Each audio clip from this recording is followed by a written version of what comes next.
It was inevitable that after about 1500 the Renaissance, which originated in Italy, should have spread to other European countries. Throughout the 15th century, a continuous procession of northern European students went to Italy to study in Italian universities such as Bologna or Padua, and an occasional Italian writer or artist traveled briefly north of the Alps. But only after around 1500 did most of northern Europe become sufficiently prosperous and politically stable to provide a truly congenial environment for the widespread cultivation of art and literature. Compared to Italy, however, the Renaissance there was less secular due to the different social and cultural traditions that Italy and the North developed throughout the Middle Ages. The North universities, in result of their less secular views, mostly taught theological studies, and the most prominent buildings in northern Europe were cathedrals. Simply stated, the Northern Renaissance was the product of an engrafting of certain Italian Renaissance ideals upon pre-existing Northern traditions. This can be seen very clearly in the case of the most prominent Northern Renaissance intellectual movement, Christian humanism. Christian humanism saw an explosion in the Renaissance emanating from an increased faith in the capabilities of man, married with a still firm devotion to Christianity. In this regard, Petrarch is also considered a father of humanism, being one of the earliest and most prominent Renaissance figures. His masterful contributions to language and literature triggered the development of Studia Humanitas, which began to formalize the study of ancient languages, namely Greek and Latin, eloquence, classical authors, and rhetoric. Christian humanists also cared about scriptural and pastoric writings, ecclesiastical reform, clerical education, and preaching. Plain humanism might value earthly existence as something worthy in itself, whereas Christian humanism would value such existence so long as it were combined with the Christian faith. One of the first texts regarding Christian humanism was Giovanni Pico della Mirandola's Oration on the Dignity of Man, in which he stressed that men had the free will to travel up and down a moral scale, with God and angels being at the top and Satan being at the bottom. Italian universities and academia stressed classical mythology and writings as a source of knowledge, whereas universities in the Holy Roman Empire and France based their teachings on the Church Fathers. In art, Northern Renaissance artists were moved by the accomplishments of Italian Renaissance masters to turn their backs on medieval Gothic artist styles and to learn instead how to employ classical techniques. Yet these same artists depicted classical subject matter far less frequently than did the Italians, and inhibited by the greater Northern European attachment to Christian asceticism, virtually never dared to portray completely undressed nudes. Northern Renaissance architecture.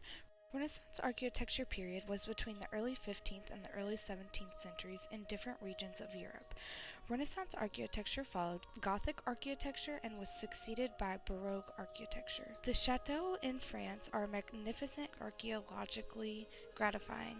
The chateau is the best source of information on France's historical castles, museums, and landmarks. There are several thousand chateaux of historical and archaeological significance throughout France. The Chateau of Chambord is the largest of the royal chateaux in the Loire Valley. It encompasses the two regions of Central Loire Valley and Western Loire Valley. The Northern European Renaissance had its own distinctive architecture that often corresponded with certain essentials to its literature. The French architects who constructed Chateau Loire as Amboise, Chenateau, and Chambord combined elements of the late medieval French flamboyant Gothic style with an up-to-date emphasis on classical horizontal to prove some of the most impressive and distinctive archaeological landmarks ever constructed.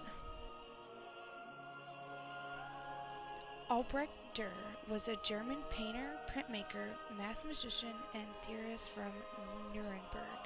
He established his reputation across Europe in his early 20s and was soon referred to as the greatest artist of the Northern Renaissance. His work included altarpieces and religious work, numerous portraits and self-portraits, and copper engravings. After returning to his native Nuremberg, after a trip to Venice in 1494, he became the first northerner to master Italian Renaissance techniques of proportion, perspective, and modeling. Dürer had a fascination with reproducing the manifold works of nature down to the minutest details, displaying various postures of the human nude. Unlike Michelangelo, Dürer's nudes were seldom lacking their fig leaves, sticking more to the northern traditions. Durr consistently refrained from abandoning himself to the pure classicism and sumptuousness of much Italian Renaissance art because he was inspired primarily by the more traditionally Christian ideas of Erasmus. Decidius Erasmus was born in the year 1466 in Rotterdam, Holland. He was born the son of a priest. As a teenager, he was forced into monastery. Here, he was able to read as much as his heart desired. At the age of 13, he left monastery and enrolled in the University of Paris. He chose to make a living by teaching and writing instead of becoming a priest.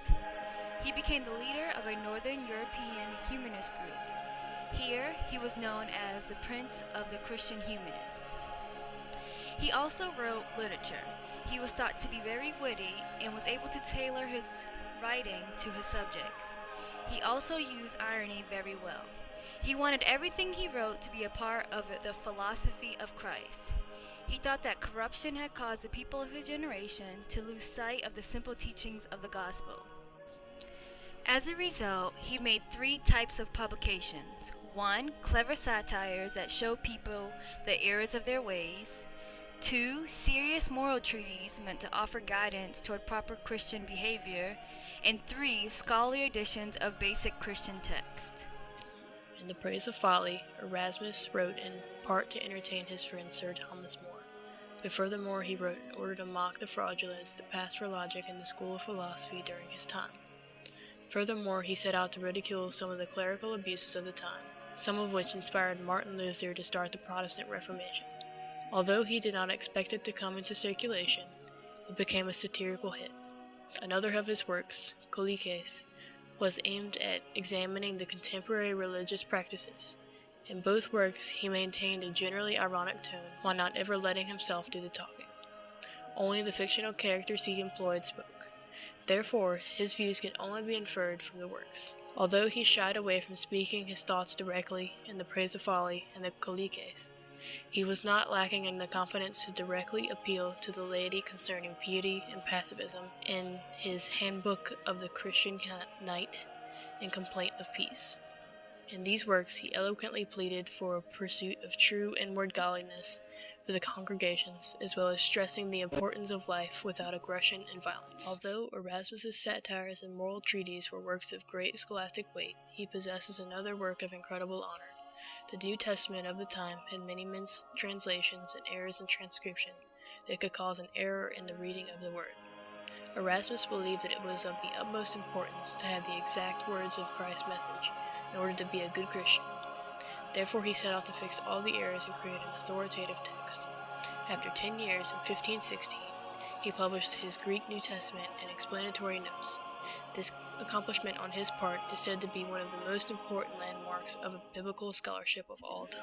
Erasmus's good friend Sir Thomas More also possessed a work of great value. Employing an Erasmian tone, More wrote a critique on society by writing about a perfect utopian society in which there was much time for leisure, no war or monasticism, and abundance of tolerance to those who believed in God and the immortality of the soul.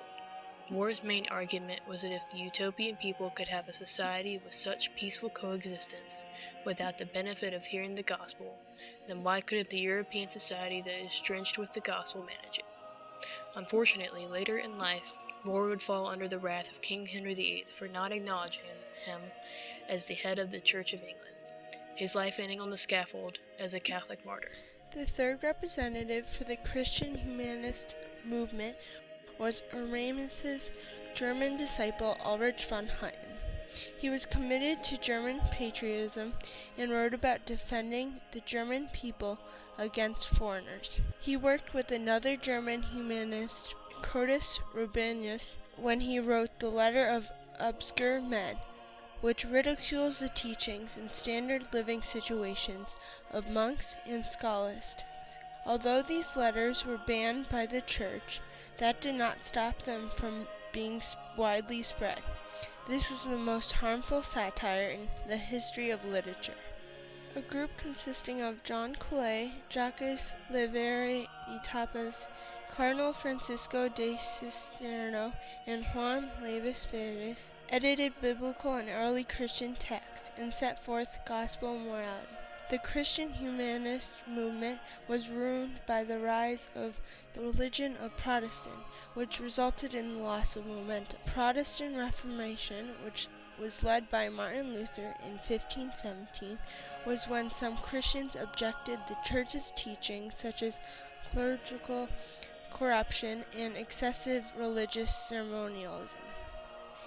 The Northern Renaissance flourished throughout the 16th century with literary and artistic forms, while Christianity quickly declined. In France, Pierre de Ronsard and Joachim de Bellay wrote grateful sonnets, while in England, Sir Philip Sidney and Edmund Spenser came up with awe-inspiring Italian literary innovations. François Rabelais was a French satirist who left the monastery to study medicine.